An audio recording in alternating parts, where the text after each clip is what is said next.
ॐ श्रुतिस्मृतिपुराणानाम् आलयं करुणालयं नमामि भगवत्पादं शङ्करं लोकशङ्करं शङ्करं शङ्कराचार्यं केशवं बादरायणं सूत्रभाष्यकृतौ वन्दे भगवन्तः पुनः पुनः निधये सर्वविद्यानां विजशे भवरोगिणां गुरवे सर्वलोकानां दक्षिणामूर्तये नमः। ॐ सहना भवतु सहनौ भुनक्तु सह वीर्यङ्करवावहै तेजस्विनावधीतमस्तु मा विद्विषावहै। ॐ शान्ति शान्ति शान्तिः। भगवद्गीता 8வது அத்தியாயம் 10வது ஸ்லோகம். प्रयाणकाले मनसाचलेन भक्त्या युक्तो योगबलेन चैव भ्रुवोर्मध्ये प्राणमावेश्य सम्यक् सतं परं पुरुषमुपैति दिव्यम्. 8வது அத்தியாயத்தில் இந்த பகுதியில் இறைவன் யாரை குறிப்பிட்டு பேசுகிறார் அப்படின்னு புரிஞ்சுக்கிறது ரொம்ப முக்கியம். இந்த ஆயுளில் வெகு நாட்களாக உபாசனை செய்பவர்கள் பிரம்மலோகத்துக்கு போகிறதுக்கு உண்டான முறைகளை கடைசி காலத்தில் பிரயாண காலத்தில் ஒரு ஆயுசு ஃபுல்லாக முயற்சி பண்ணிட்டு உயிரோட சமயத்தில் கேர்லெஸ்ஸாக இருந்தீங்கன்னா அதை அடைய முடியாது. ஸோ அந்த பிரயாண காலத்தில் இறக்கும் நேரத்தில் நீங்கள் எப்படி காஷியஸாக உயிர் விடணும், அதை இன்வாலண்ட்ரி ஆக்ஷன், அதை வாலண்ட்ரியாக எப்படி உயிர் விடுறது அப்படிங்கிறது தான் மெயினாக அவர் அந்த குரூப் ஆஃப் பீப்புளை தான் கான்செப்ட் பண்ணி சொல்கிறார். பிரயாண காலை இறக்கும் நேரத்தில் அச்சலேன, இப்போ அச்சலனா அசைவற்ற மனம்னு அர்த்தம். அச்சலேன மனசா திருத்தியா விபக்தி. அப்போ அசைவற்ற மனதுடன் அப்படின்னா உயிர் விடுற சமயத்தில் டக்குன்னு சுபாவமாக எப்படி உடல் பிரயாண காலத்தில் இறக்கும் நேரத்தில் எப்படி சக்தி இழந்திருக்கிறதோ அதே மாதிரி மனமும் புதிதாக ஒன்றை சிந்தித்து அமைதி பெறக்கூடிய சக்தியை மனம் இழந்திருக்கும். அப்ப எப்படி பகவான் இப்படி சொல்றாரு, முடியாத செயலை செய்யின்னு சொல்றாரு. நீ சின்னதிலிருந்து பல வருடங்கள் மனதை அச்சலேன மனசா வச்சிருந்து பழகினீங்கன்னா அந்த உயிர் விடுற சமயத்தை உபாசகன் என்ன பண்ணிருப்பான், வருடக்கணக்கில் அங்க டிகேடு கணக்க என்ன பண்ணிருப்பாரு அவரு, அச்சலா மனசான்னு போராடி அது சுபாவமா பண்ணி வச்சிருப்பாரு. அவருதான் உயிர் விடும்போது என்ன பண்ண முடியும், அச்சலேன மனசா ஃபர்ஸ்ட் அப்படி வந்துரு, கடைசியாக அவனை ஒரு தடவை பார்த்துடலாம், இவங்களை ஒரு தடவை பார்த்துடலாம். நம்மளாம் அப்படி தானே போகும்போது கடைசியாக ஒருத்தர் இவங்க எனக்கு கூப்பிடுறவனே தெரியுதான்னு பாரு, உனக்கு இவங்களை தெரியுதா அவங்கள தெரியுதா, அதெல்லாம் எதுவும் பண்ணக்கூடாது. ஆயுசு ஃபுல்லாக உபாசம் பண்ணிட்டு உயிரோடுற சமயத்தில் எக்ஸ்ட்ரோவர்ட்டாக வெளியில செலுத்தாமல், ஆனால் உயிரிடும்போது மனம் வெளியில தான் போகும். சாதாரண மனிதர்களுக்கு, அது உபாசகர்களுக்கு இறைவன் சொல்லாம கேர்லெஸ்ஸா என்ன பண்ணிடக்கூடாது, மனதை வெளியில யார் வந்திருக்கா கடைசியை நம்மளை யாரை பார்க்குறோம் அதை விட்டுட்டு பி இன்ட்ரோவர்ட். மனசா அச்சலேன, காது கேட்குதாம்பாங்க, நான் வந்திருக்க தெரியுதாம்பாங்க, கண்ணு தெரியுதாம்பாங்க, சாப்பிட்றீங்களாம்பாங்க, நான் அது கொண்டாந்துருக்காம்பாங்க, இது கொண்டாந்துருக்கா சாப்பிட்றீங்களாம்பாங்க, தண்ணி குடிக்கிறீங்களாம்பாங்க, நொய் நம்ம காதில் யாராவது ஒருத்தர் என்ன பண்ணிட்டு தான் இருப்பாங்க அந்த காலத்தில். அப்போ என்ன பண்ணணும், நம்ம அலர்ட்டா அந்த சூழ்நிலையில், ஏன்னா சூழ்நிலை யோசனை பாருங்க, அந்த சூழ்நிலையில் நம்ம என்ன பண்ணிக்கணும், யூ ஷுட் பி இன்ட்ரோவர்ட். மனசா அச்சல, இது சாதாரணமா நடைபெறக்கூடிய செயல் அல்ல. அது உபாசனை பண்ணி பண்ணி பண்ணி அந்த மனதுக்கு பழக்கப்படுத்திருந்தா அந்த மனம் எத்தனைதான் வெளியில சத்தம் கேட்டாலும் அப்படியே சுபாவமா பழக்கிற நாய்க்குட்டி மாதிரி உட்காந்துக்கும்.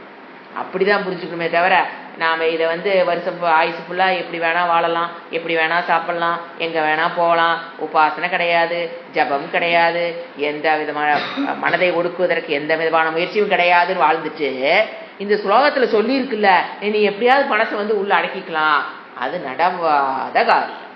ஃபர்ஸ்ட். அடுத்து என்ன சொல்றாரு? மனசா யுக்தா, அப்படி அந்த மனதுடன் அசலா அச்சலேன மனசா அது எப்படி? அடுத்தது பக்தியா யுக்தா, மனசுல என்ன இருக்கணும்? பக்தி, லவ் அண்ட் அஃபெக்ஷன் டுவர்ட்ஸ் பகவான் இருக்கணும், அந்த பக்தியுடைய மனதுடன்.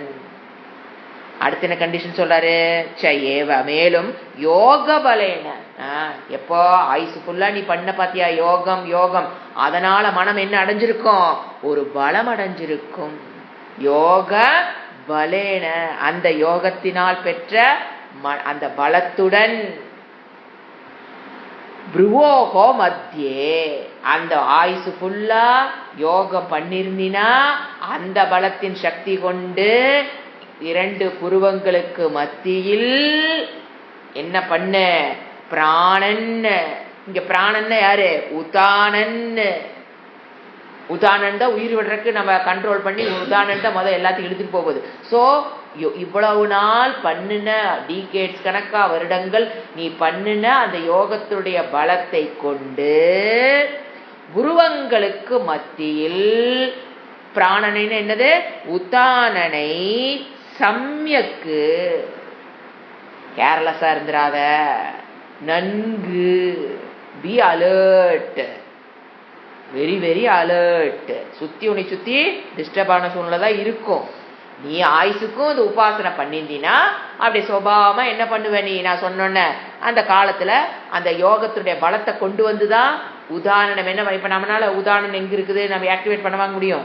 நமக்கெல்லாம் அதுல இருந்து தெரியாது. ஆனா அவங்களுக்கு என்ன தெரியும்? அந்த உதாரணம் எப்படி, ஏதாவது உதாரண ஆக்டிவேஷன் இல்லாத காலத்திலேயே எதை கத்துக்கணும்? உதாரணனை எப்படி ஏற்றுவதுன்னு கத்துக்கணும். அங்கேயே பிராக்டிக்கல் செஷன் என்ன ஆயிடுவாரு? போயிடுவாரு. ஸோ உதாரணம் எப்படி ஆக்டிவேட் பண்றது, மேல புருவத்துக்கு மத்தியில கொண்டு வரதுங்கிறத பல வருடங்கள் கற்று அது வெறும் தியரியா தான் இருந்திருக்கும். இப்ப என்னது? பிராக்டிக்கல். அப்பதான் அந்த பிராக்டிக்கல் செஷனுக்கு அவர் வருவார். உதாரணம் ஏன்னா முதல்ல மேலே ஏற்றிருந்தா என்ன போயிருப்பாரு, புரிஞ்சுங்களா? அதை ஏற்றி புருவத்துக்கு மத்தியில வேற கொண்டு வரணும். இதெல்லாம் எப்பதான்? இவ்வளவு நாள தியரி படிச்சு லேப்ல போயாச்சுங்கிற பிராக்டிக்கல் செஷன் மாதிரி பண்ணி பார்க்கணும் அவரு. அப்படி கொண்டு வந்து புருவத்துக்கு நடுவுல நிறுத்தி ஆவேசிய அப்படியே அது வாட்டு புராண நீங்க மேல ஏத்திட்டு வச்சுக்கலாம். ஏத்திட்டீங்கன்னா எங்க ஓட்ட கிடைக்குது அது வழியா அது என்ன பண்ணும்? பிராக்டிக்கலா ஓட ஆரம்பிக்கும். மேல ஏத்திட்டீங்கன்னா வாயி, கண்ணு, மூக்கு, காது ஏதாவது வழியில என்ன பண்ண ஆரம்பிக்காது? ஓட ஆரம்பிக்குமா? இனி என்ன பண்ணத? கட்டுப்படுத்தி அப்பப்பப்பா ஆவேசிய நிலை நிறுத்தி எங்க கொண்டாந்து நிறுத்தணும்? புருவத்துக்கு மடியில் அந்த ஓட்ட வழியா போயிடாம புருவத்துக்கு நடிகள் கொண்டு வந்து அந்த பிராணனை நிறுத்தி, அப்பா சக அவன் தம் அந்த பரம் எல்லையற்ற, அப்ப என்ன பண்ணீங்க? என்ன வேர்டு விட்டுருக்காரு அவரு? அங்க கொண்டாந்து நிறுத்தி சுஷும்னா நாடி வழியாக வெளியில போகணும். அது அப்படியே கண்டினியூஸா வரப்போகுது. என்ன பண்ணணும்? இங்க கொண்டாந்து நிறுத்தி அதோடு நிறுத்திட்டார். இந்த ஸ்லோகங்கள் 2-3 ஸ்லோகங்கள் அப்படியே ஒன்னோட கனெக்ட் ஆன ஸ்லோகங்கள். அப்படியே இது எனக்கு இப்படி நிக்குது, இதோட நின்றுட்டு அப்படியே போய் அப்படியே பாதியோடு நிக்குது அப்படின்னா அடுத்து என்ன சொல்லுவாரு? எப்படி வந்து அது என்ன சொல்றாரு? நீ இங்க வந்து நிறுத்திட்டு அப்புறம் சுஷும்னா நாடி அது வழியா என்ன பண்ணணும்? வெளியில போகணும். போனீங்கன்னா நேர எங்க போயிருவ? பிரம்மலோக பிராப்தி. கூகுள் மேப்பே போட வேண்டாங்க. உங்களை ஏகின்னு யாரு கூட்டிட்டு போவா? தேவலோக மக்கள் உங்களை அழைத்து சென்று பிரம்மலோகத்துல விட்டுருவாங்க. யாரையும் நீங்க வழி கேட்க தேவையில்லை. உங்களுடைய கர்ம பலன் அங்க என்னவா ஆகும்? பெட்ரோல் ஆகும், வண்டியாகும், உங்களை செலுத்தும். கர்ம பலன் தான் அங்க பெட்ரோல். எங்கிருந்து? இந்த உடல் இருந்து பிரம்மலோகம் போன ஒரு பெட்ரோல் வேணுமா வேண்டாமா? நீங்க ஒரு இடத்துல ஒரு இடத்துக்கு போனா பெட்ரோல் வேணுமா? Energy, any form of energy. இப்ப நீங்க நடந்து போனீங்கன்னா உடம்புல இருக்கிற biological energy is use to go from one place to another. somebody will using cycle means அவங்க என்ன பண்றாங்க? கால்ல அந்த சக்தியை கொடுத்துதான் ஒரு இடத்துல இருந்து நீங்க ஒரு இடத்துக்கு போகணும். ஒரு சக்தி இல்லாமல் நம்ம ஒரு இடத்துல ஒரு இடத்துக்கு போக முடியாது. இப்ப நம்ம அது கால் அமுத்தி உடல் பயாலஜிக்கல் நம்மளுடைய எனர்ஜியை யூஸ் பண்ணாம ஜஸ்ட் அப்படி எக்ஸ்பிளைன் இப்படி தொட்டா போது கார் போகுது அப்படின்னா என்ன அர்த்தம்? Moving needs energy. அப்போ இங்கிருந்து அங்க போறதுக்கு என்ன வேணும்? இருக்கு எனர்ஜி வேணுமே. டிராவலுக்கு ரூட் தெரியணுங்கிற ஒரு பாயிண்ட், அது அவங்க கூட்டிட்டு போயிடுவாங்கன்னு தெரிஞ்சு போச்சு. எனர்ஜிக்கு என்ன பண்றது? அப்போ இவ்வளவு நாள் செய்தார் பாத்தீங்களா, அந்த உபாசகன் தவம் தானம் அப்படி பண்ணார் பாத்தீங்களா, அது என்ன ஆயிடுச்சு, அவருக்குள்ள ஒரு எனர்ஜிய பெட்ரோலாக இருந்து தட் டிரைவ்ஸ் ஹிம். அவரு ஒரு பக்கமா போய் இப்படி தேடி தேடி எங்க பிரம்மலோக இது எந்த ரோடு, இவ்வளவு தூரம் வந்துட்டோம், இன்னும் எவ்வளவு தூரம் கிழக்க போகணுமா மேற்க போகணுமா வடக்க போகணுமான்லாம் கேட்க தேவையில்லை. டிரைவ்ஸ் ஹிம், அப்படி புஷ் பண்ணியது அவருடைய யோக பலேன. அவர் இவ்வளவு நாள் செய்த யோக பலம் அவர் என்ன பண்ணும், push him, drives him to the Brahmalokam. எங்க பரம் திவ்யம் மேலான பிரகாசமான புருஷனை, இந்த இடத்துல பிரகாசமான புருஷன் அடைகிறானா, அங்க போய் பிரம்மாஜிட்ட பிரம்மலோகம் பிரம்மாஜிட்ட போய் சேர்ந்து அவரிடம் இந்த ஞானத்தை பெற்று கிரமமுக்தியின் மூலியமாக திவ்யம் புருஷன் உபைத்தி. அங்க போன மோட்சம் எல்லாம் கிடையாது. ஜஸ்ட் இங்கிருந்து இதெல்லாம் வெண்ணி போனாலும் பாருங்க, அங்க போன மோட்சம் கிடையாது. அங்க மறுபடியும் என்ன பண்ணிக்கணும், அதிகாரித்துவமா இருக்கணும், அங்க இருக்கிற விஷயங்கள்ல ஏமாறாம இருக்கணும், விவேகத்து இருக்கணும், வைராகி இருக்கணும், சமாதி சட்க சம்பத்தி இருக்கணும். அப்ப அவர் சொல்லி கொடுக்குற முண்டகோபனிஷத்து புரியும். அப்பதான் என்ன அடைய வருவாரு, மோக்ஷ பிராப்தி. அந்த இதுக்கு பேரு கிரம முக்தி. இதுதான் இது கண்டினியூ ஆகுதுங்க. இந்த 2 ஸ்லோகத்துக்கு பாத்தீங்கன்னா அது அப்படியே கண்டினியூ ஆகுது. நம்ம அடுத்த ஸ்லோகத்துக்கு போலாம். இது 11வது ஸ்லோகம், பியூட்டிஃபுல்லான ஒரு ஸ்லோகம். யதக்ஷரம் வேத விதோ வதந்தி விஷந்தி யத்யதயோ வீதராகாஹ யச்சந்தோ பிரம்மச்சர்யம் சரந்தி தத்தே பதம் சங்கிரஹேன பிரவக்ஷ்யே. அந்த மோக்ஷத்துல என்ன, அந்த மோட்சத்தை, அதாவது பிரதிக்ஞா, இந்த ஸ்லோகத்துக்கு பேருக்கு பிரதிக்ஞா ஸ்லோகம் சொல்லுவோம். அதாவது பின்னால சொல்ல போற கடைசியில பாத்தீங்கன்னா ஒரு 20, 21, 22 ஒரு மோட்சத்தை பத்தி பேச போறாரு. ஆனா நான் அதை உன்னை சொல்றேங்கிற ஒரு பிரதிக்ஞாவை இன்ட்ரோடக்ஷன் தான் இங்க கொடுக்குறாரு. எதை பத்தி நான் பின்னால நான் பேச போறேன் அப்படிங்கிறத அவரு இங்க சொல்றாரு. ஒரு பிரதிக்ஞா ஸ்லோகம் சொல்லுவோம். உபாசகனை பற்றி தான் பேசுறாரு.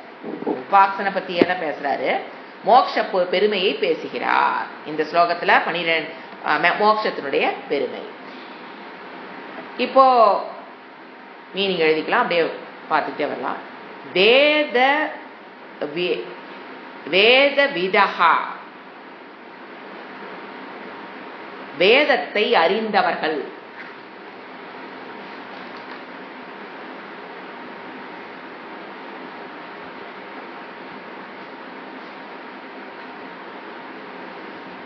வேதத்தை அறிந்தவர்கள்னா நல்லா புரிஞ்சுக்கணும். கர்மகாண்ட என்பது இறைவனால் கொடுக்கப்பட்டது. வேதம்ங்கிறது 2 பிரிவு இருக்கு. கர்மகாண்டங்கிறது இறைவன் கொடுத்தது, ஞானகாண்டம் என்பதும் இறைவன் கொடுத்தது. ஒன்று பிரவிற்த்தி மார்க்கம், இன்னொன்று நிவிற்த்தி மார்க்கம். என பாஷ்யம் படிக்கிறதுனால உங்களுக்கு அதை ஈஸியா புரியும் நினைச்சு நான் போயிட்டு இருக்கேன். அந்த பிரவிற்த்தி மார்க்கத்தின் மூலியமாக, அதாவது கர்மத்தை கர்மயோகமாக செய்தல் என்னது, பிரவிற்த்தி. அது அவங்கவுங்க ஆசிர தர்மம், வர்ண தர்மம், அப்புறம் ஹோமம், யக்னம், நித்திய கர்மம், நைமித்திய கர்மம், பஞ்சமகா யக்னம், இதெல்லாம் என்னது டோட்டல் கர்மா. அதை எப்படி பண்ணணும், கர்மயோகமாக செய்து அதன் மூலியமாக சித்த சுத்தி அடைந்து அதுக்கப்புறம் எங்க வரணும், ஞான காண்டத்துக்குள்ள சிரவண மனன நிதித்தியாசன பிராப்தியின் மூலியமாக மோட்சத்தை அடையணும்னு தெரிஞ்சவங்க தான் யாரு, வேதத்தை அறிந்தவர்கள்னு அர்த்தம். எனக்கு 4 சாண்டிங் பண்ண தெரியும், கர்மகாண்டத்தில் எனக்கு இந்த மாதிரி ஹோமம் பண்ண தெரியும், இந்த மாதிரி யக்னம் பண்ண தெரியும், சண்டி ஹோமம் எனக்கு பண்ண தெரியும், அவங்கெல்லாம் வேதத்தை அறிந்தவர்கள் கிடையாது. ஏன், அவங்க 1/2 தெரிஞ்சு வச்சிருக்காங்க. இதையெல்லாம் பண்ணுனா இதெல்லாம் கிடைக்குன்னு இறைவன் சொல்லியிருக்காரு போது அவங்க எது மட்டும்தான் தெரிஞ்சிருக்காங்க, கர்மகாண்டம். அவர்கள் வேதத்தை அறிந்தவர்கள் நாம் சொல்ல முடியாது. ஏன், ஹாஃப் தானே. அடுத்த பகுதியை தெரிஞ்சாத்தானே, ஞான காண்டம் ஒன்று இருக்குன்னு தெரிஞ்சாத்தானே அவங்க வேதத்தை முழுவதுமாக அறிந்தவர்கள். சோ வேதத்தை இப்ப கர்மகாண்டம்னா என்னன்னே தெரியாம பிரபுத்திக்குள்ள வெறும் வர்ண ஆசிரம தர்மத்தை மட்டும் ஃபாலோ பண்ணி சித்த சுத்தி அடைந்தவர்களுக்கு கர்மகாண்டம் அவசியமே இல்லை. எங்க வந்துடலாம் அவங்க, நிவிற்த்தி மார்க்கத்துக்கு, சிரவண மனனம் நிதித்தியாசனத்துக்கு. சித்த சுத்தி கிடைக்கிறக்காகத்தான் நம்ம கர்மகாண்டத்துக்குள்ள போறோம். சித்த சுத்தி அடைந்தவர்களுக்கு என்ன தேவையில்லை? கர்மகாண்டம் தேவையில்லை. அப்ப எங்க போகணவங்க? ஞானகாண்டம். அப்படி தெரிஞ்சவங்க வேதத்தை அறிந்தவர்கள். எத்து அக்ஷரம், எதை, எத்துனா எதை, அக்ஷரம் அழியாததாக கூறுகிறார்களோ. அப்ப யாரு இப்ப தெரிஞ்சுங்களா ஏன் நான் ஞான காண்டத்தை சேர்த்தனு? அழியாத அக்ஷரம்னா நரத்தி அக்ஷர, அக்ஷரம் அழியாதது. அழியாததுன்னா பிறவாதது, மாற்றங்களுக்கு உட்படாதது, அழியாதது. பிறவாது இருக்கிறதுனாலதான் அது என்னவா இருக்குது? இரவாமல் இருக்கிறது. அப்படி அக்ஷரம் அழியாததாக கூறுகிறார். வதந்தி வத், அழியாததாக அவங்க கூறுகிறார்களோ. வீதராகாக அப்படி என்னது? வைராகியத்தை பெற்றவர்கள் அர்த்தம். வீதராகாக, ராகத்வேஷத்திலிருந்து விடுபட்டவர்கள். எப்படி அவங்க வராக தேசம்? நித்திய அனித்திய வஸ்து விவேகத்தின் மூலியமாக அதை செஞ்சு செஞ்சு எங்க வந்துட்டாங்க? வைராகியத்தை அடைந்தவர்கள். குவாலிபிகேஷன் ஒன்னொன்னா சொல்றாரு. வைராகியத்தை அடைந்தவர்கள் என்ன பண்றாங்க? எதையக முயற்சி செய்யணும். முயற்சி செய்பவர்கள். சன்னியாசின்னு ஒரு மீனிங் இருக்கும். இங்க நம்ம என்ன எடுத்துக்கலாம்? முயற்சி செய்பவர்கள். அவங்க கிரகஸ்தாசிரமத்திலும் இருக்கலாங்க, வானப்பிரஸ்தாசிரமத்திலும் இருக்கலாம், சன்னியாசி ஆசிரமத்திலும் இருக்கலாம். That doesn't matter. முயற்சி செய்யறானா எந்த ஆசிரமத்தில் இருந்தாலும் அவன் எத்தையாக. என் வைராகியத்துல எப்படி பண்ண முடியாது? ஈஸியால பெற முடியாது. அதனால உடனே எடுத்த வீதராக யாரு? எத்தையாக வீதராக. எத்து எதை விஷந்தி, எங்கு விஷந்தின டு என்டர், எதை அடைகிறார்களோ. வைராகியத்தை பெற்றவர்கள் முயற்சி செய்து எதை அடைகிறார்களோ. எதை அடைகிறார்கள்? வேதத்தை அறிந்தவர்கள் எது அழியாத வஸ்துன்னு சொல்றாங்களோ அதை அடைந்தவர்கள். வேதத்தை அறிஞ்சவங்க என்ன சொல்றாங்க? அக்ஷரம் பிரம்ம. அந்த பிரம்ம தத்துவத்தை அறிந்தவர்கள் முயற்சி செய்து. எப்படி பிரம்ம தத்துவத்தை அறிய முடியும்? கண்ண முடியும் உட்கார்ந்து நான் தியானம் பண்றேன், தவம் பண்றேன், சாண்டிங் பண்றேன், அதுல அறிய முடியாது. வைராகியம், வைராகியங்கிற ஒரு பாயிண்ட தொடாம எங்க போக முடியாது. அவங்க ஞான காண்டத்துக்குள்ள எல்லாம் போக முடியாது. கிளாஸுக்கே போயிட்டு இருக்கோம், பட் நமக்குள்ள விஷயங்கள் உள்ள போகாது. வைராகியம். சோ அதை பெற்று முயற்சி செய்பவர்கள் எதை அறிகிறார்களோ. எத்து எதை இச்சந்தகா. அடுத்த பாயிண்ட் இச்சந்தகனா விரும்பி ஆசைப்பட்டு. எதுக்கு? பிரம்மச்சரியம் சரந்தி, பிரம்மச்சரியத்தை அனுஷ்டிக்கிறார்களோ. எதுக்காக அவங்க பிரம்மச்சரிய ஆசிரமத்துக்குள்ள இருக்கிறாங்க? பிரம்மச்சரிய விரதத்தை அவர்கள் ஏன் மேற்கொள்கிறார்கள்? பிரம்மச்சரியம்னு என்னங்க? படிப்பு படிப்பு படிப்பு. அதுக்கு பேரு பிரம்மச்சரியம் இந்த இடத்துல. ஏன்னா கல்யாணத்துக்கு முன்னால் இருக்கிறது பிரம்மச்சரிய ஆசிரமம். ஆனா இவர் என்ன சொல்றாரு? பிரம்மச்சரியத்தை, நாட் ஆசிரமம். படிப்பு. பிரம்மச்சரிய ஆசிரமத்துக்கு உண்டான டெஃபினிஷன் பாத்தீங்கன்னா யூஸ்வலா கல்யாணத்துக்கு முன்னால வரைக்கும் இருக்கிற ஆசிரமத்துக்கு பேரு பிரம்மச்சரிய ஆசிரமம்னு பேரு. ஆனா பிரம்மச்சரிய விரதம்னு ஒண்ணு இருக்கு. அது என்னன்னு கேட்டீங்கன்னா படிப்பு படிப்பு படிப்பு. அதுதான் வாழ்க்கையில பிரதானமாக ஒரு லைஃப் ஸ்டைல். ரெண்டாவது சிம்பிள் சிம்பிள் சிம்பிள். எதுல சிம்பிள்? உடையிலிருந்து, சாப்பாட்டிலிருந்து, ஒரு யூஸ் பண்ற பொருள்ல இருந்து. இதை வச்சா நல்லா, இதுல படுத்தா நல்லா இருக்குமா, அதை சாப்பிட்டா நல்லா இருக்குமா, இங்க போனா நல்லா இருக்குமா, அங்க போனா நல்லா இருக்குமாங்கிறத எல்லாம் விட்டுட்டு simple food, simple dress, simple life style, minimum possessions, class reduction. ஒரே வேர்டு நான் நிறைய தடவை சொல்லியிருப்பது, கிளாஸ் ரிடக்ஷன். ஸோ இந்த மாதிரி over communication, over friends, over relations, இப்படி இருக்கிற ஓவர் வாயி எல்லாம் என்னது? பிரம்மச்சரியத்துக்கே ஓவரா வாயி. காலேருந்து சாயங்காலம் வரைக்கும் யாரோ ஒருத்தர் பேசிட்டே இருக்கணும், இல்லை யாராவது பேசுனா கேட்கணும். ரெண்டுல ஏதோ ஒண்ணு காசிப்பிங்கு, அங்க நடந்தது இங்க நடந்தது, இதை எல்லாத்தையும் விட்டு அது எக்ஸ்ட்ரோவர்ட்டுங்கிறது தேவைக்கு மட்டும் மனதை வெளியில விடுறதுன்னு அர்த்தம். மற்றபடியில் என்ன பண்ணிக்கணும்? இன்ட்ரோவர்ட்டா இருந்து படிச்ச விஷயங்களை மீண்டும் மீண்டும் கேட்டு அதிலேயே ஒரு ஆனந்தத்தை அனுபவித்து, அதுல அதுல நீங்க அனுபவிச்சு பழகிட்டீங்கன்னா அந்த வெளியில இருக்கிற விஷயங்கள் என்ன ஆகும், நம்மளை விட்டு தானே நாம எல்லாம் பிடிச்சி தள்ள வேண்டாம், அதே நம்மளை விட்டு டாட்டா சொல்லிட்டு போயிடும். அது ஓவர் பேச்சா இருக்கும் அல்லது எந்த விஷயங்கள் வெளி விஷயங்கள் நாட்டமும் தானா போயிடும். மனதை என்ன பண்ணிட்டோம், வெளி விஷயங்கள் போன மனதை சாஸ்திரத்துக்குள்ள விட்டோன்ன அந்த மனம் டிவியை எப்படி வாய்க்கால வெட்டி விட்டோன்னா அது ஒரு பக்கம் தண்ணி போறதை அடைச்சோன்னா அது இந்த பக்கம் வருதோ அந்த மாதிரி வந்துதான் ஆகணும். நீங்க வெளியில விட்டுட்டே இருந்தீங்கன்னா இங்க வராது. வெளியில விடுறதுக்கு வாய்க்கால சீவி அடைச்சிங்கன்னா தான் என்ன பண்ணும், மனம் இன்ட்ரோவர்ட்டா வரும். அப்ப என்ன வரணும், பிரம்மச்சரிய விரதம். அதை அனுஷ்டு எப்படி இருக்கணும், அனுஷ்டானம் செய்து வகுப்புகளும் போகணும், சிம்பிளிசிட்டிக்கும் வரணும், வைராகியத்தை விவேகத்தின் மூலியமாக வைராகியத்தை பெறணும், ராகத்வேஷத்து விடுபடணும்.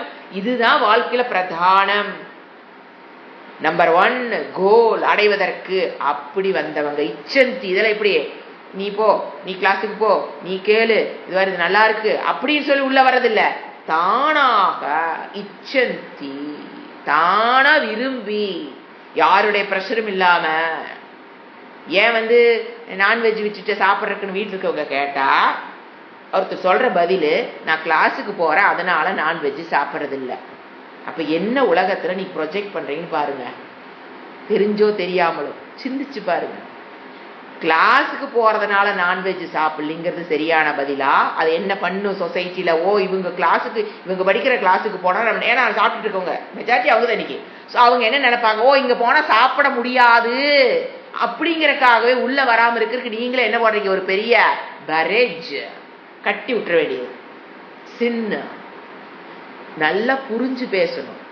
ஏன் நீ நான்வெஜ் சாப்பிடுறது இல்லைன்னா, மற்ற உயிர்களை கொல்லுதல் தவறு, நான் அகிம்சைய கடைபிடிக்கணும்னு ஆசைப்படுற இச்சந்தின்னு சொன்னதுக்கு தான். இச்சந்தி ஆசைப்படுற, அகிம்சையை ஃபாலோ பண்ணு, நான் என்ன பண்றேன், ஆசைப்படுகிறேன் அதனால சாப்பிடலின்னு சொன்னா அது உண்மை அர்த்தம். அவங்கதான் வேதாந்தத்துல ஸ்டெப் பை ஸ்டெப்பா ஓடிட்டே இருக்கிறாங்க. எப்ப கிளாஸ்ல போற அதனால நான் சாப்பிடறது இல்ல, கிளாஸுக்கு போறதுனால நான் இப்படிங்கும் போது இன்னும் எதுவுமே மண்டைக்குள்ள போகலைன்னு அர்த்தம். அதான் உண்மை. வகுப்புகள் அட்டெண்ட் பண்ணிருக்கலாம் எத்தனையோ வருடங்கள், ஆனா எதுவுமே உள்ள போகல. இது ரெண்டும் தான் டிஃபரன்ஷியேட். நீங்க அதை சொல்ல அதெல்லாம் சொல்ல பாத்தீங்களா, வாயை திறந்தா போதும் நீங்க எங்க நிக்கிறீங்கிறது அப்படியே ஒரு 2 வேர்ட்ல கண்டுபிடிச்சிடலாம் நீங்க எங்க நிக்கிறீங்கன்னு. உங்க புரிதல், உங்க வகுப்புகள், ஏன்னா ஆன்லைன்ல நீங்க வர்றீங்களா வரலையா, ஏன்னா எல்லாரும் அதை ஆஃப் பண்ணி வச்சுக்கிறீங்க, வர்றீங்களா கவனிக்காது. சுவாமிஜி சொன்ன பார்த்தீங்களா, கிளாஸ்ல எப்படி நேரில் உட்காரும்போது சுவாமிஜிக்கு முன்னால எப்படி உட்காந்துருந்தீங்களோ அந்த மாதிரி உட்கார்ந்து கேட்டு நோட்ஸ் எழுதா மட்டும்தான் இந்த விஷயங்கள் உள்ள போகும். நீ சொல்லு பார்க்கலாம், என்ன சொல்ற, எப்படி சாஞ்சிக்கிட்டு சோஃபால, நீ சொல்லு நானும் கேட்கறேன். அதெல்லாம் என்ன, அந்த மாதிரி கேட்கும் போது என்ன நடக்குது, சரி சரி சொல்லு, நான் அப்படியே காஃபி ஆத்திக்கிட்டே வரேன், அப்படியே அதை வாச கூட்டிக்கிட்டே நான் கேட்கறேன். இதெல்லாம் ஒன்றும் வேலையா, waste of time for you and for everybody else. அதெல்லாம் வேலைக்காகாது. உட்கார்ந்து முதல்ல விஷயங்களை உள்ள அப்படியே உடனும், ரொம்ப அலர்ட்டா இருந்து அப்படியே அலாட்டா உட்காந்துக்கிட்டு காஃபி குடிச்சுக்கிட்டே இல்லை நடந்துக்கிட்டே இல்லை இப்போ பேக் பண்ணணும் சாமானத்தை எடுத்து வச்சுக்கிட்டே அப்படியே கிளாஸ் இங்கே பாட்டுக்கு அது இதில் ஓடிக்கிட்டு இருக்குது. நான் பாட்டுக்கு இங்கே நடந்துக்கிட்டே வேலையை செஞ்சுட்டு நான் கேட்டுட்டு இருக்கிறேன். இதில் வேற பெருமை வேற, 2 வேலை செய்யறாங்களாம். புத்திசாலியாம். முட்டாள் ஜனங்கள் ஏமாந்துடாதீங்க, அப்படியெல்லாம் இதெல்லாம் மண்டையில ஏறாது. அப்படியே பக்கா கான்சன்ட்ரேஷனோட உட்கார்ந்து இருந்தாவே குவாலிஃபிகேஷன் இல்லைங்க போது உள்ள நுழையாது. நல்லா கவனிக்க நல்லா தூக்கம் வரும். இது ஒரு பிரச்சனை. ஏன் குவாலிஃபிகேஷன் இல்லை, அது இன்ட்ரெஸ்ட், அது இச்சந்திங்கிற இடத்த நான் பிடிச்சேன். இச்சந்தி ஆசை இல்லாமல் நீங்க வகுப்புல உட்காந்து மற்றவங்களுடைய ஃபோர்ஸ்ல, மற்றவங்க எல்லாம் படிக்கிறாங்க நாமளும் படிக்கணும் அப்படியெல்லாம் கிடையாது. நமக்குள்ள ஒரு ஆசை, கற்றுக்கொள்ள வேண்டுங்கிற வெறி. 3 மணிக்கு எழுந்திருச்சாலும் தூக்கமாவது ஒன்னாவது இன்னைக்கு கேட்டணும் இந்த கிளாஸ. அது எத்தனை மணிக்கு எழுந்திருக்கிறோமோ, நைட் எத்தனை, அதெல்லாம் ஒண்ணு டசன்ட் மேட்டர். அந்த அளவுக்கு உள்ள அந்த பொங்கி வலியணும் கத்துக்கணுங்கிற ஆசை. அவங்கதான் ஸ்டெப் பை ஸ்டெப்பா மேல போயிட்டு இருக்காங்களே தவிர இந்த எண்ணத்தை கண்ணையால வாழ்க்கை என்னதான் இன்டெஃபினட் லாஸ். நீங்க இப்படி உட்கார்ந்து இருக்கிறதுனால indefinite loss of this birth பண்றீங்க. எப்படி நடந்துகிட்டே கேட்கறது, உட்காந்துக்கிட்டே ஆன்னு உட்காந்துட்டு கேட்கறது, ஆஃப் பண்ணிட்டு வேற ஏதாவது வேலையை பண்றது, எதையோ நீங்க பண்ணிட்டு இருக்கீங்கன்னா indefinite loss of this birth. நம்ம சாதாரண ஒரு 100 ரூபாய் தொலைச்சிட்டு புலம்புன்னு புலம்புறீங்க. இந்த பர்த்தை நீங்க லாஸ் பண்றங்கிறது தெரியறதில்லை. உங்களை நீங்களே நம்ம என்ன பண்ணிக்கிறோம், ஏமாற்றிக் கொள்கிறோம். என்னை நான் ஏமாற்றிக் கொள்கிறேன்னு தெரியாம ஏமாறுறதுதான் சிம்பத்தட்டிக் கண்டிஷன். என்ன நான் ஏமாத்திக்கிறேன்னு தெரியாது. எது தூக்கம் வரும்போதோ இல்ல நம்ம வகுப்புகள் அப்படி நடந்துகிட்டே கேட்டுட்டு இருக்கும் போது என்னை நான் ஏமாற்றிக் கொள்றேன். தோளில் இருப்பது ஆடுன்னு சொல்ல முடியல. என்ன சந்தேகம் வந்துருது அவனுக்கு, நாய். ஏன் இன்னொருத்தன் சொன்னாங்க அந்த புத்தி. அதான் சொல்றேன், இச்சந்தின்னு ஒரு வேர்டு போடுறாரு பாருங்க. You must have the interest of your own. கிளாஸுக்கு போறதுனால இதனால அப்படியெல்லாம் கிடையாது. எனக்கு பிடிச்சிருக்கு, நான் செய்யறேன். யாரு சொல்றீங்களோ அவங்க அப்படியே கட கட கட கட கடன்னு ஏறி மேலே ஏறி போயிட்டே இருப்போம். இல்லைன்னா இருக்கிற லெவல்ல இருந்து என்ன ஆயிடுவோம், கீழே தான் வரும். இச்சந்தி பிரம்மச்சரிய. பிரம்மச்சரியங்கிறது வெரி இம்பார்ட்டன்ட். பிரம்மச்சரியம்ங்கிறது ஆசிரமம் இல்லைங்க, அந்த பாவனை, ஆட்டிடியூட் அது வரணும். பிரம்மச்சரியம் அதை அனுஷ்டிக்கிற வைராகியம் இருக்குன்னு பாத்தீங்கன்னா என்னென்ன சாதனங்கள் சொல்றாரு. வைராகியம் வீதராக, அது என்னது, வைராகியத்தை குறிக்கிறாரு. பிரம்மச்சரிய விரதத்தை குறிக்கிறாரு. தத்து பதம் அடுத்த வேர்டு, அந்த பதம், அந்த நிலையை என்ன பண்ண போறேன் ஃபியூச்சர்ல 20 to 22 ஸ்லோகம் வரைக்கும் நான் சொல்ல போறேன்னு இப்ப என்ன பண்றாரு அவர், பிரதிஜ்ஞா பண்றாரு. என்ன சொல்றாரு, அந்த பதத்தை, அந்த மோட்ச பதத்தை, நிலையை தே உனக்கு, அது பாருங்க, சங்கிரகேன அப்படின்னு என்ன, சுருக்கமாக, சங்கிரகேன பிரவக்ஷே சொல்வேன். ஃபியூச்சர் டென்ஸ், உனக்கு நான் அதை சொல்வேன்.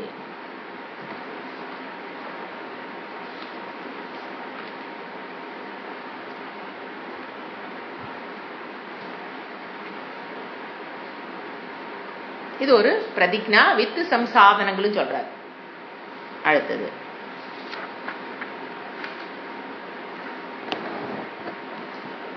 12வது ஸ்லோகம்.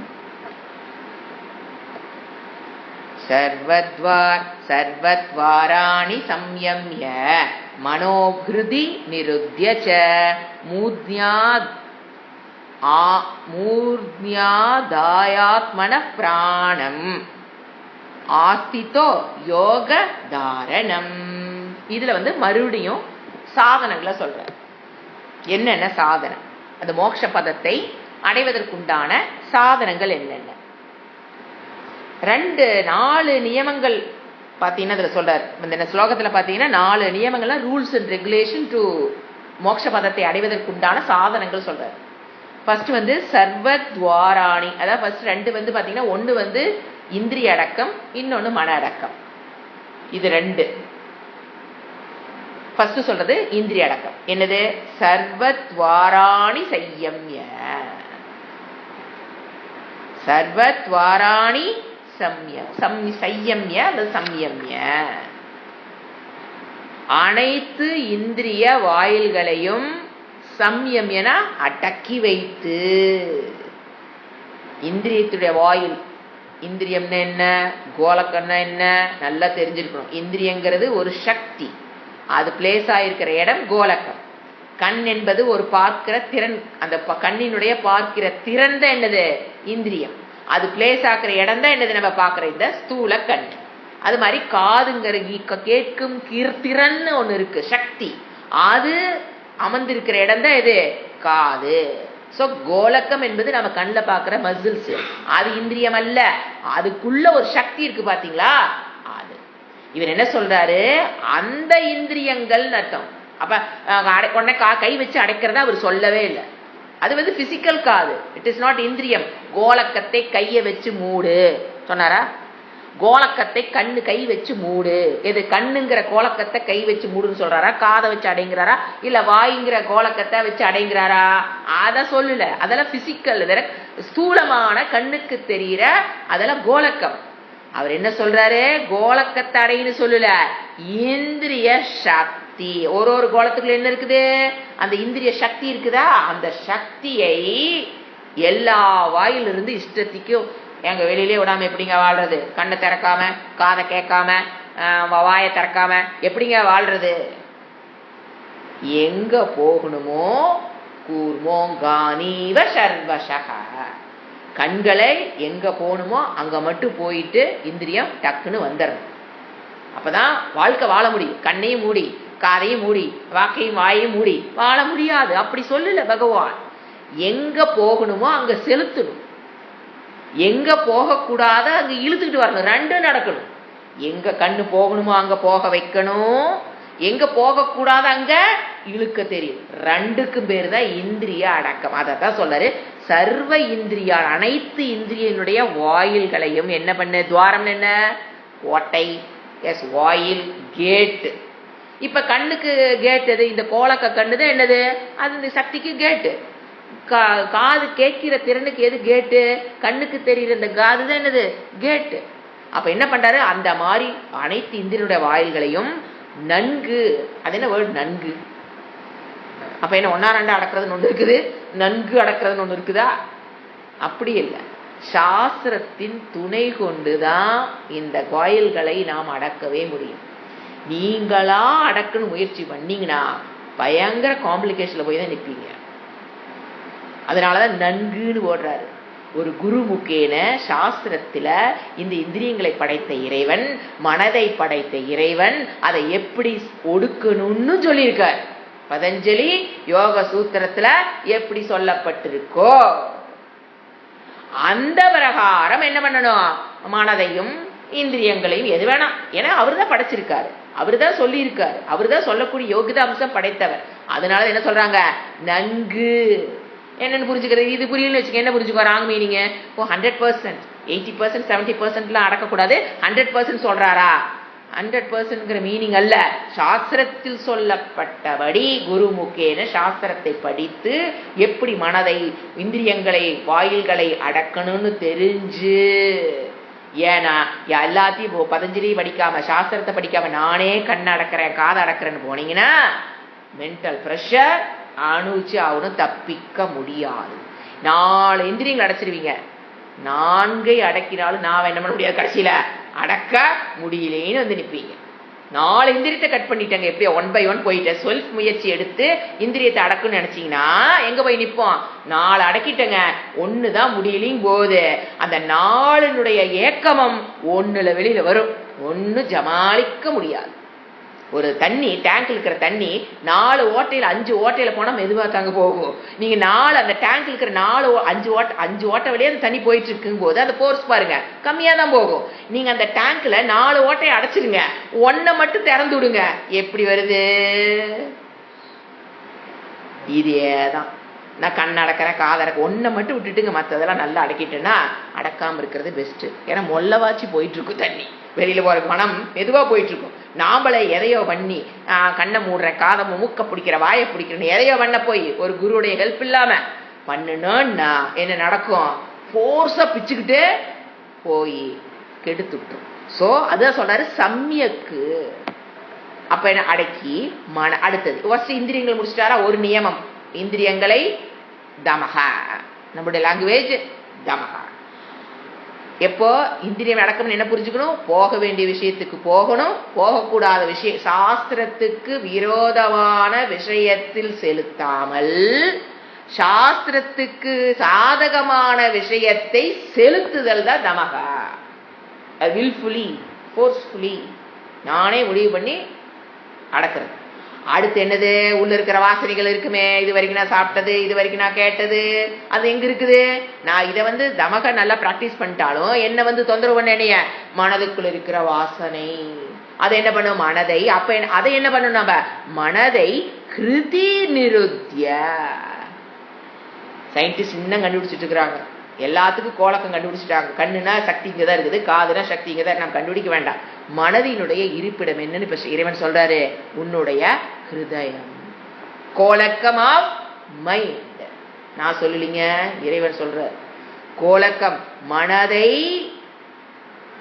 ஹிருதயத்தில் பிசிக்கலா நமக்கு தெரியுது பாத்தீங்க ஹிருதயம், அந்த ஹிருதயம் தான் மனதினுடைய கோலக்கம். அந்த ஹிருதய ஸ்தானத்தில் இழுத்து நிறுத்தி மனதை மனம் போன போக்கெல்லாம் போகாமல் உன்னுடைய ஹிருதயத்தில் அதை நிறுத்தின சமஹா. அப்ப என்ன பண்ணணும்? உள்ள இருக்கிற வாசனையெல்லாம் வெளியில வருது, என்னை தொந்தரவு பண்ணுது, முதல்ல சாப்பிட்டது, முதல்ல பார்த்தது, முதல்ல கேட்டது தொந்தரவு பண்ணுதுன்னா என்ன பண்ணு? பிரிங்கிங் ஈஸ்வரா இன்டு யுவர் லைஃப்.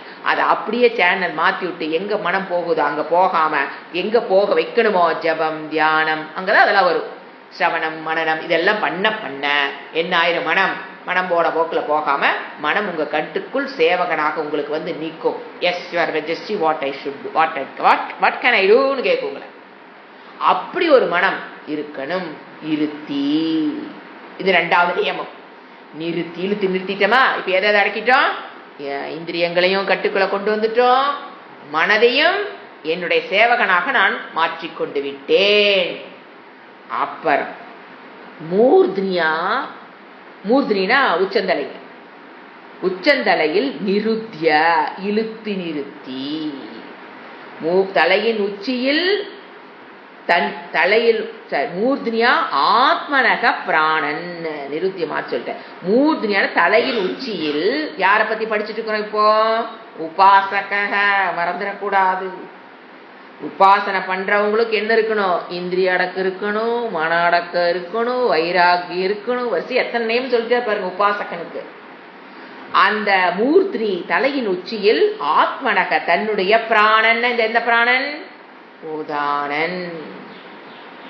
அதை மறந்துடவே கூடாது. ஆத்மனக தன்னுடைய பிராணன் தலையினுடைய உச்சியில். ஏன்னா எங்க நின்றுட்டு இருக்குதே போன ஸ்லோகத்து வரைக்கும்?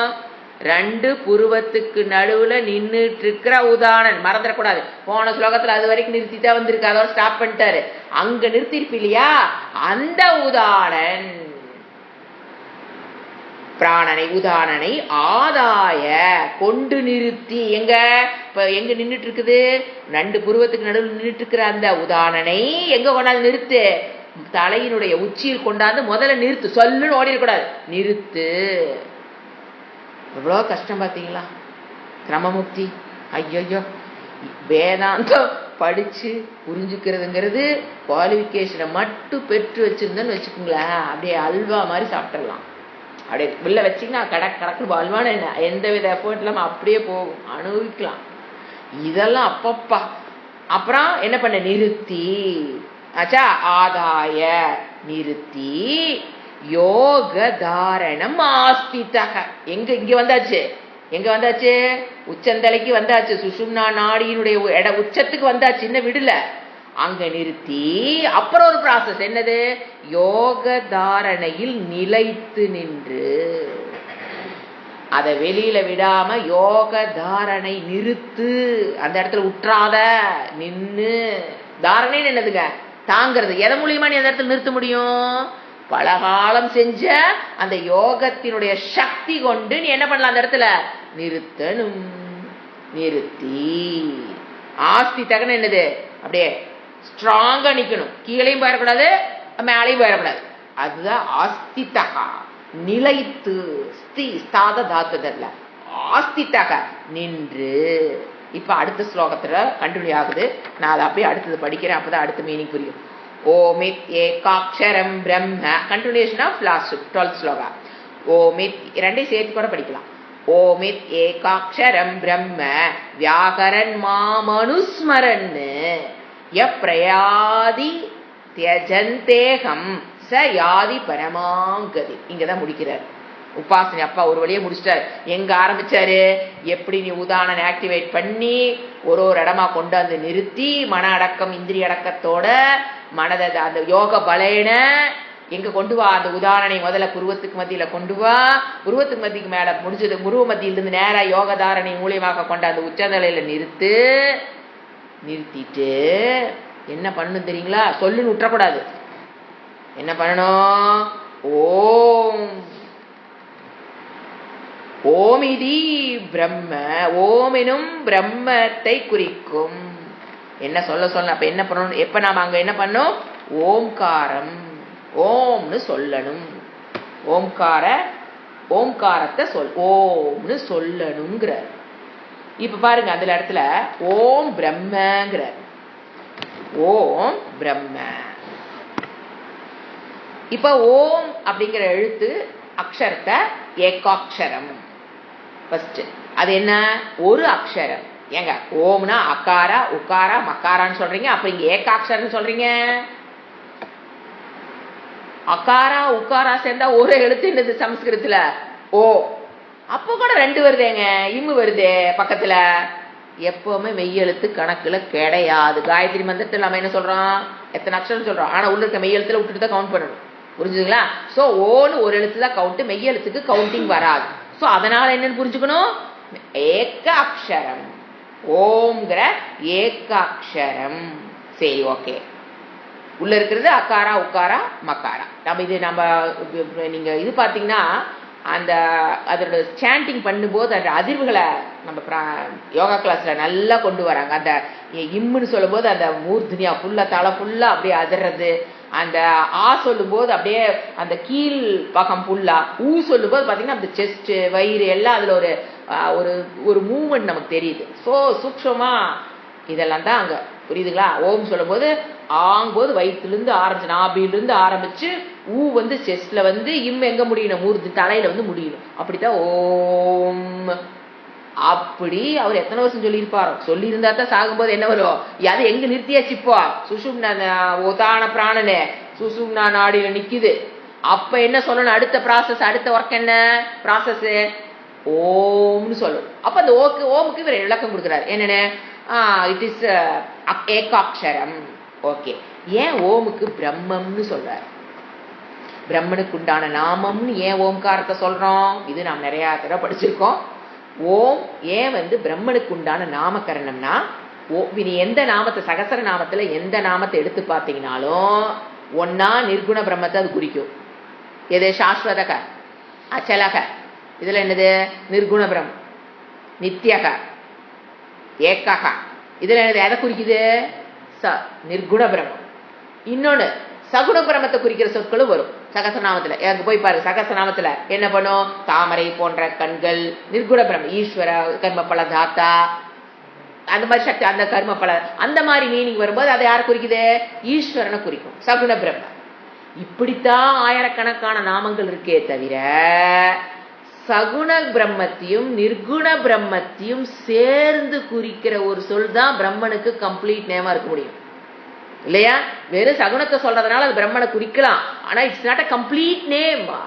ஒரு கம்ப்ளீட்டா பிரம்மனை குறிக்கணும்னா அது ஓம் மட்டும்தான். ஏன்னா பிரம்மனுடைய 2 சகுண பிரம்ம நிர்குண பிரம்ம 2ஐயும் இது குறிப்பதால் ஓம் இஸ் ஈக்வல் டு பிரம்ம. பிரம்மனுக்கு உண்டான நாமகரணம் ஓம். புரிஞ்சுங்களா? எப்படிங்க சகுணகரம்? எப்படிங்க? அதாவது ஓம்ங்கிறத நீங்க உபாசனையின் மூலியமாக மனதை கட்டுப்படுத்துவதற்கு நீங்க ஒரு விஷ்ணுடைய அலங்காரத்தையோ எடுத்து வச்சு நம்ம என்ன பண்றோம்?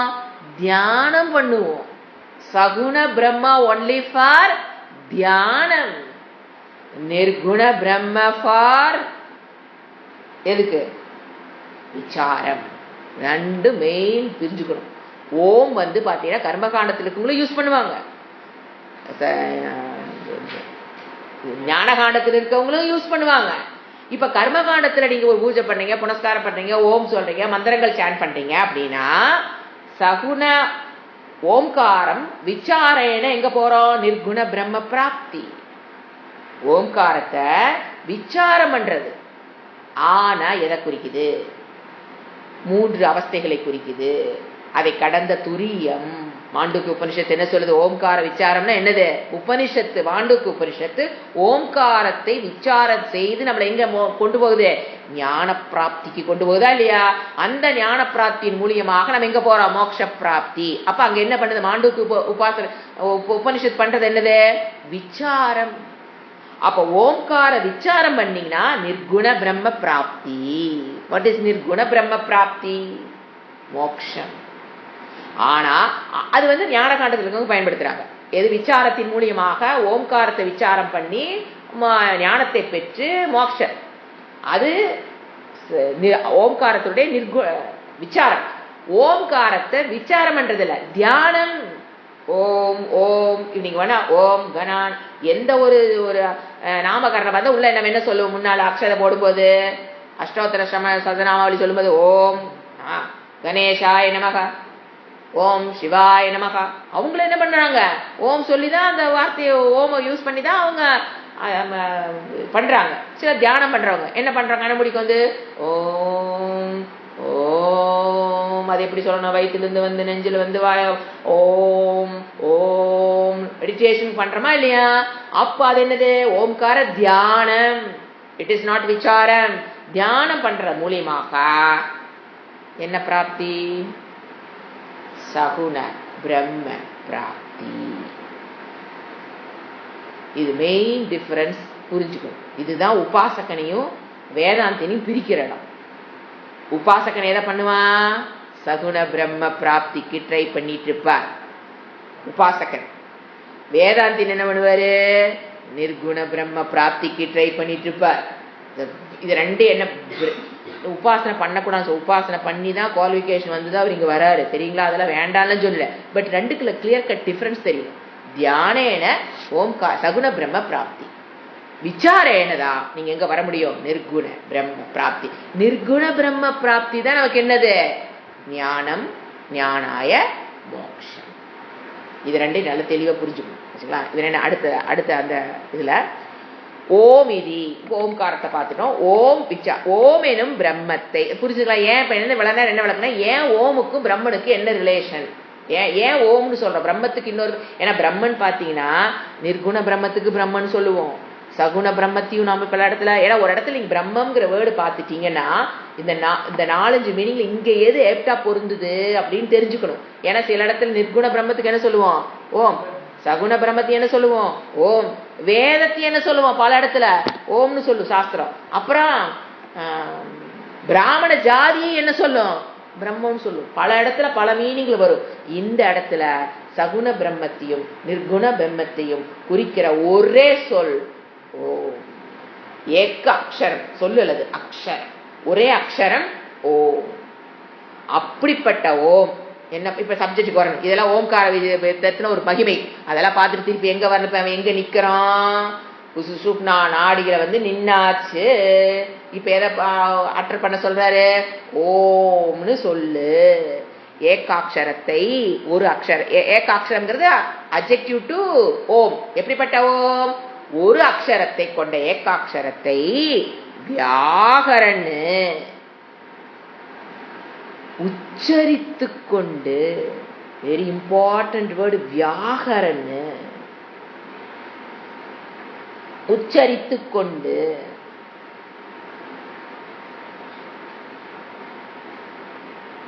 என்ன பண்ணணும், அடுத்தது மாம் அனுஸ்மரன்னு, என்னை முறைப்படி சிந்தித்து. ரெண்டு கனெக்ட் ஆகும்.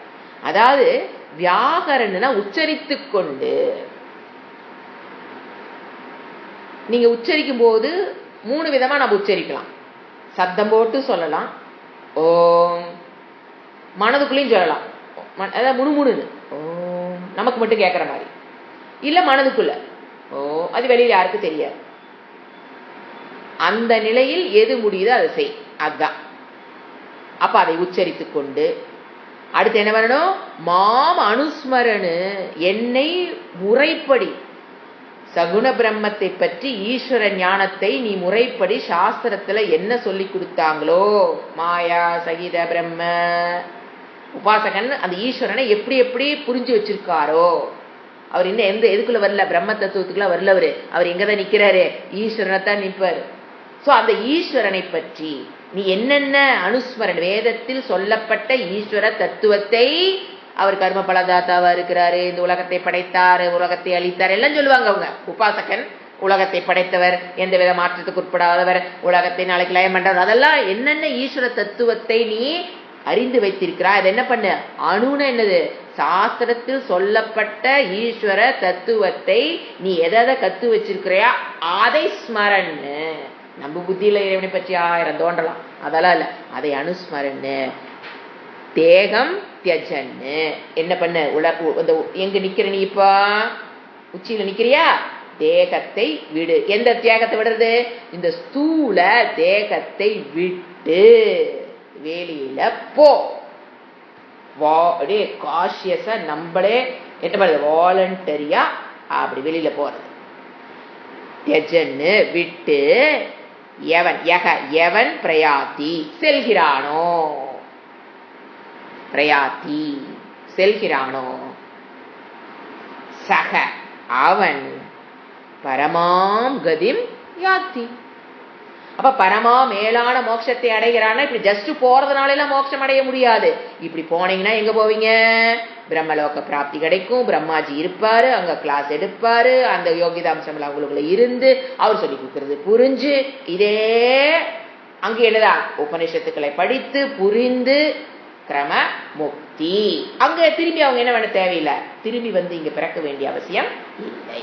சப்போஸ் அங்க போய் என்னால நம்ம முக்தி அடைய முடியல அப்படின்னா you must return back to this world.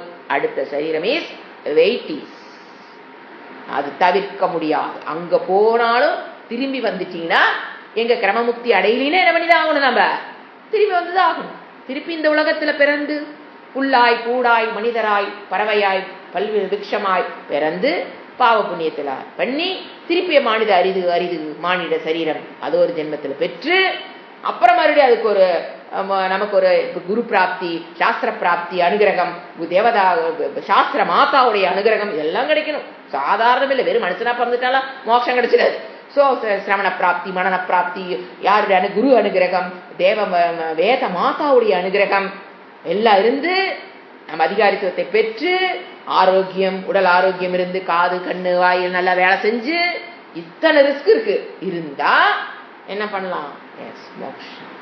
So அவன் யாத்தி கதிம் யாத்தி, அவன் அடைகிறான். ஓம் சாந்தி சாந்தி சாந்தி. ஹரிஹி ஓம் ஸ்ரீ குருப்யோ நமஹ. ஹரிஹி ஓம்.